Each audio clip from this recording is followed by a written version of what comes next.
தமிழர் திருநாளான பொங்கல் பண்டிகையை ஒட்டி பொங்கல் அன்று அவனியாபுரத்திலும் மாட்டுப் பொங்கல் அன்று பாலமேட்டிலும் ஜல்லிக்கட்டு போட்டி விறுவிறுப்பாக நடைபெற்றது. இதனிடையே உலக புகழ்பெற்ற அலங்காநல்லூர் ஜல்லிக்கட்டு இன்று நடைபெற்று வருகிறது. போட்டியை துணை முதல்வர் உதயநிதி ஸ்டாலின் இன்று காலை 7 மணி அளவில் தொடங்கி வைத்தார். இதற்காக நேற்று இரவே உதயநிதி ஸ்டாலின் தனது மகன் இன்பநிதியுடன் மதுரை வந்து சேர்ந்தார்.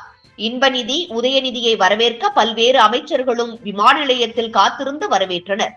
இதற்கு முன்னர் பொங்கல் திருநாளை ஒட்டி தமிழக முதல்வரும் திமுக தலைவருமான மு.க. ஸ்டாலினை குடும்பத்துடன் சென்று சந்தித்தார் உதயநிதி ஸ்டாலின். இந்த சந்திப்பின் போது இன்பநிதி உதயநிதி அணிவது போன்ற திமுக இளைஞரணியின் சின்னம் பொறித்த டி-ஷர்ட் அணிந்திருந்தார். இந்த புகைப்படம் வைரலாகி வருகிறது. இந்த நிலையில் அலங்காநல்லூர் ஜல்லிக்கட்டில் பங்கேற்ற இன்பநிதி மேடையில் முதல் வரிசையில் உட்கார வைக்கப்பட்டார். 2ஆம் வரிசையில் தடை செய்யப்பட்ட ஜல்லிக்கட்டு போட்டியை மீட்டெடுக்க போராடிய தமிழ்நாடு ஜல்லிக்கட்டு பேரவைத் தலைவர் பி. ராஜசேகர் நிற்க வைத்தது பெரும் சர்ச்சையை கிளப்பியிருக்கிறது. கருணாநிதி, ஸ்டாலின், உதயநிதி, இன்பநிதி என 4ஆம் தலைமுறையை அரசியலுக்கு இறக்கியுள்ளது திமுக. மேலும் இன்பநிதி அருகில் கூட ஜல்லிக்கட்டு பேரவைத் தலைவர் பி. ராஜசேகர் அமர வைக்கப்படவில்லை. மேலும் இன்பநிதியின் நண்பரை முன்வரிசையில் உட்கார வைப்பதற்காக மக்களால் தேர்வு செய்யப்பட்ட சட்டமன்ற, நகரமன்ற, பேரூர் தலைவர்களை நிற்க வைத்து விட்டு இன்பநிதியின் நண்பர்களை முன்வரிசையில் உட்காரச் செய்வதற்கு அமைச்சர் மூர்த்தி செய்த செயலும் தற்போது வைரலாகி வருகிறது.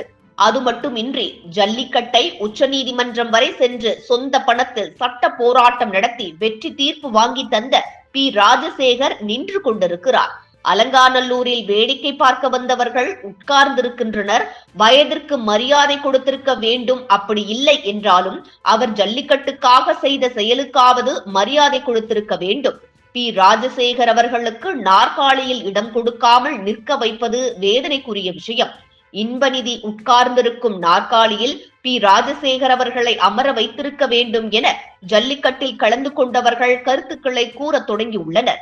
பி. ராஜசேகர் அவர்களை நிற்க வைத்ததற்கு காரணம், கடந்த ஆண்டு தமிழ்நாடு ஜல்லிக்கட்டு பேரவை மாநில தலைவர் ராஜசேகரன் அவர்கள் தலைமையில் நடைபெற்ற புகழ்பெற்ற மதுரை சக்குடி ஜல்லிக்கட்டு நிகழ்ச்சியில் கலந்து கொண்டு வீரர்களுக்கு பரிசுகளை வழங்கினார் பாஜக மாநில தலைவர் அண்ணாமலை.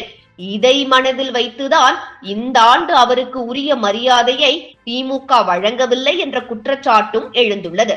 காங்கிரஸ் ஆட்சியில் இருக்கும் போதுதான் ஜல்லிக்கட்டுக்கு தடை போடப்பட்டது. அதை ஒரே இரவில் மீட்டெடுத்து தந்தது மோடி அரசு என்பது குறிப்பிடத்தக்கது.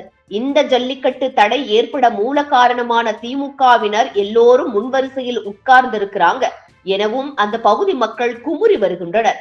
2026 தேர்தலில் நாங்கள் யார் என்று காட்டுகிறோம் என அலங்காநல்லூர் மக்கள் கொந்தளித்து வருகின்றனர். இது மட்டுமின்றி திமுகவின் வணிக வரித்துறை அமைச்சர் மூர்த்தி மீது பட்டியலின சமூக மக்கள் கடும் குற்றச்சாட்டுகளை முன்வைத்துள்ளனர். அமைச்சர் சாதி பாகுபாடு காட்டுவதாக கூறி பாலமேடு கிராமத்தில் பட்டியலின சமூகத்தைச் சேர்ந்த பொதுமக்கள் தங்கள் வீடுகளின் முன்பு கருப்பு கொடி கட்டி ஜல்லிக்கட்டு புறக்கணிப்பில் ஈடுபட்டனர். இந்த சம்பவமும் பெரும் புயலை கிளப்பியிருக்கிறது. இதுபோன்று முக்கிய நிகழ்வுகள், அரசியல் தகவல்களை ஆழமாகவும் மாறுபட்ட கோணத்திலும் அறிந்து கொள்ள மறக்காமல் உங்கள் IND தமிழ் 24x7 பக்கத்தை பின்பற்றிக் கொள்ளவும். உங்கள் ஒவ்வொரு ஆதரவும் இதுபோன்று பல நிகழ்வுகளின் பின்னணியை அறிய உதவும்.